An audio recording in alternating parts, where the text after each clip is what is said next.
খাদান কি পরিমাণে খেলা দেখাচ্ছে গুরু, সেটা জাস্ট ধারণার বাইরে।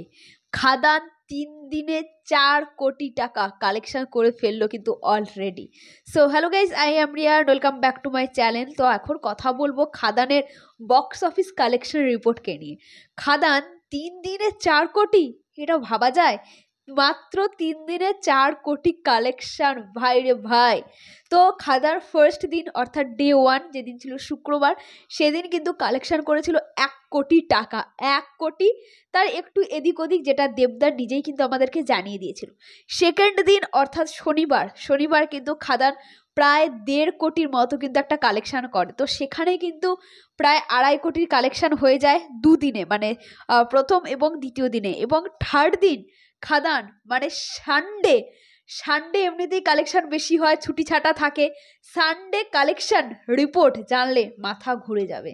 সানডে কিন্তু প্রায় 2 কোটির মতো কালেকশন করে ফেলেছে গাইজ, মানে 2 কোটির হয়তো একটু কম, 1 কোটি 80-80 হয়তো হবে, প্রায় 2 কোটি। মানে এর সঠিক অ্যামাউন্টটা আমরা জানতে পারবো যদি আমাদেরকে অফিসিয়ালিভাবে জানানো হয় তখনই।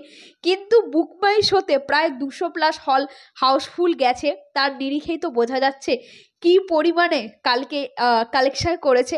তাহলে 3 দিনে কত হচ্ছে তোমরাই এখন হিসাব করে নাও।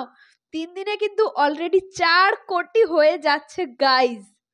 তো বুঝতেই পারছো খাদান কি পরিমাণের খেলা দেখাচ্ছে। মানে বিগত কয়েক বছরেও মানে কোনো সিনেমা, কমার্শিয়াল সিনেমা তো বাদ দাও, এই কালেকশনটা করে দেখাতে পারেনি যেটা দেবদার এই খাদান মাত্র 3 দিনে এই কালেকশনটা করে দেখিয়েছে।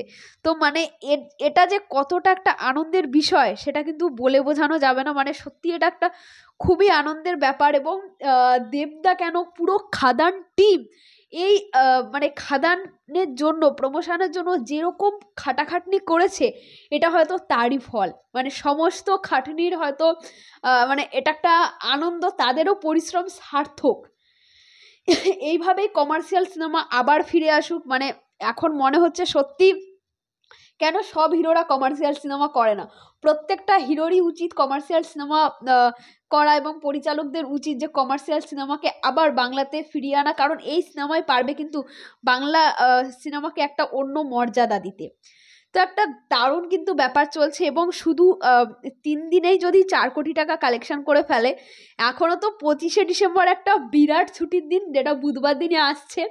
এবং তারপরে 31শে জানুয়ারি এবং 1 ডিসেম্বর, এই দিনগুলোয় খাদান যে কি পরিমাণ কালেকশন করবে সেটা মানে মাথা ঘুরে যাবে শুনলে। অলরেডি খাদান তার যে বাজেটটা ছিল সেটা তো ক্রস করে ফেলবেই। তার সঙ্গে খাদান দেখবে খুব শীঘ্রই ব্লকবাস্টার তকমাও কিন্তু পাচ্ছে। এটার অপেক্ষায় আমরা রয়েছি। সেদিন তো সেলিব্রেশন হবে, আর কিছু না। তো খাদান যারা দেখোনি এখনো, তারা খাদান দেখতে যাও তোমাদের নিকটবর্তী সিনেমা হলে। দারুণ সিনেমা।